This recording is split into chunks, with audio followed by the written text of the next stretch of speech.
Alright, welcome back to Physics Semester 2.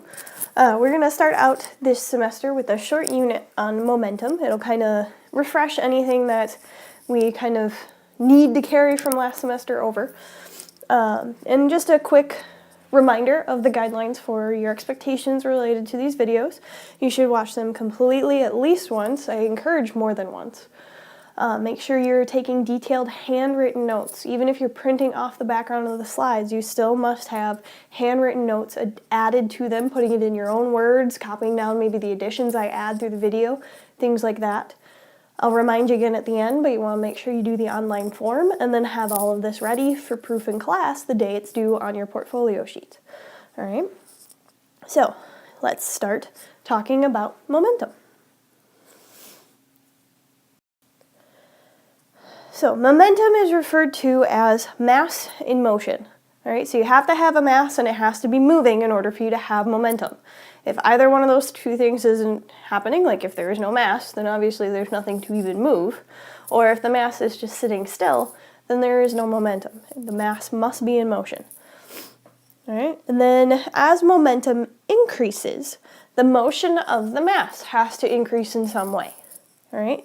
So this should be sounding like what we've talked about last semester. We talked about some proportionalities.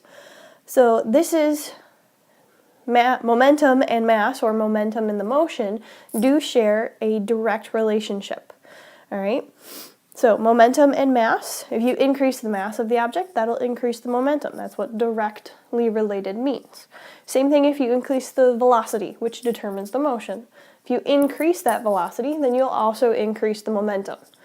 Conversely, if you decrease either mass or velocity, you will decrease the momentum. All right, this should kind of make logical sense, especially when we get into looking at the equation. Just remember that a direct relationship means the same thing happens to both variables. All right, so if we double one, we double the other. Just a reminder from last semester. Okay? So when looking at the momentum equation, we use the letter P to stand for momentum because we've already used M to stand for mass. All right, so P is momentum. M stands for mass, and V stands for velocity. So if looking at the equation, it kind of, now that direct relationship should seem more evident, because if you make the mass number bigger, that'll make the P number bigger. Or if you make the velocity number bigger, that's going to make your momentum bigger. All right. Another thing to keep in mind with this is that velocity, all right, it is a vector. So quick reminder from last semester, vectors have direction. So the direction, if given in a momentum problem, does matter. If the velocity is going to the east, then the momentum goes to the east. Okay? So just keep that idea in mind. Another thing that sometimes is helpful, that remember right or up, that's positive. And then down or left is negative. So that may come in handy for a momentum problem in the future as well. So just some reminders about directions.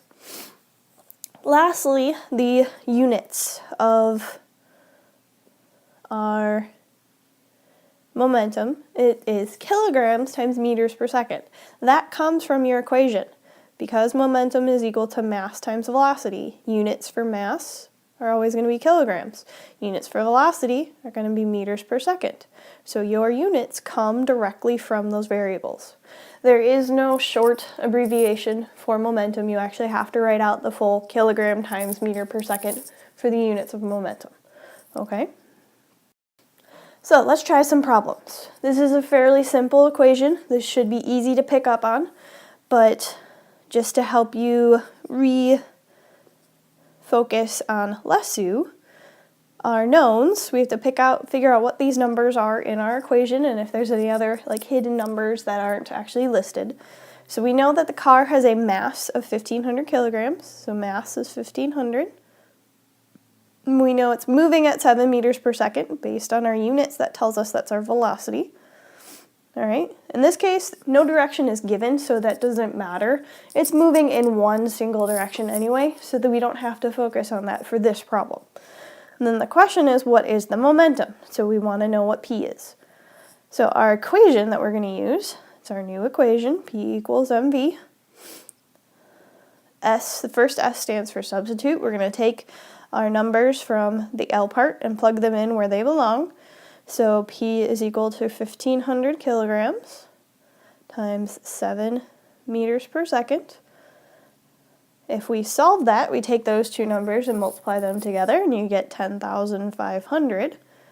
And then U is the reminder to make sure we always put our units, which are kilograms times meters per second. All right, I'm fine if you kind of combine the S and U. It's just the U is there to make sure you don't forget those units. If you remember last year, I took off points very regularly for missing units, okay? Another problem, we have a cat moving at 2 meters per second that has a momentum of 24 kilogram meter per second, and what is the cat's mass? All right, so again, doing LESU, we know that our velocity is 2 meters per second. We know that our momentum, or P, is 24 kilograms times meters per second, and the question is asking us for mass. So M equals question. Our equation, it comes from P equals mv. If you prefer, you can always plug in the numbers here and then rearrange with numbers, but my preference has always been rearrange the equation for whatever you want to solve for so that substituting sets it up for the math. So to rearrange for M, we have to divide both sides by V, which means those will cancel out. So M is equal to momentum divided by velocity.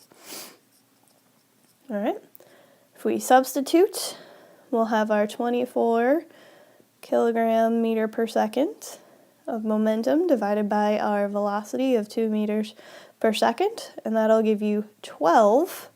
And then the units, one, we're solving for mass, so if you remember, mass has to be kilograms, but you can also see that we're dividing meters per second by meters per second. Those cancel out, leaving you with kilograms. So there's our U. Okay? So here are a few questions for you to try on your own. I will go over the answers on the next slide, but pause the video, try this one on your own.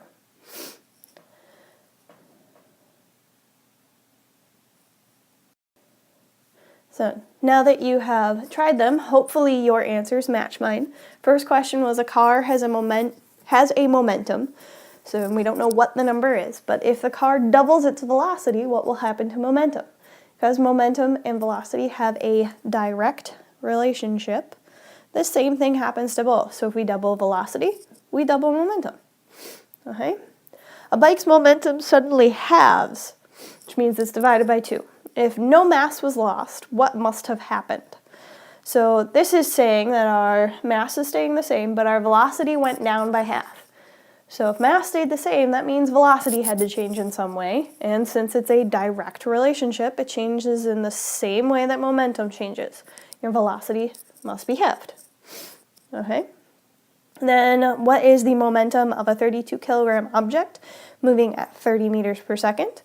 That comes from this equation, so you just take those two numbers and multiply, and you get 960 kilogram meters per second. Then last one is, what is the velocity of a 30 kilogram object with a momentum of 450 kilogram meters per second? So this is the other way you can see the momentum equation rearranged. So we start with P equals mv, and then to solve for velocity, we divide both sides by mass.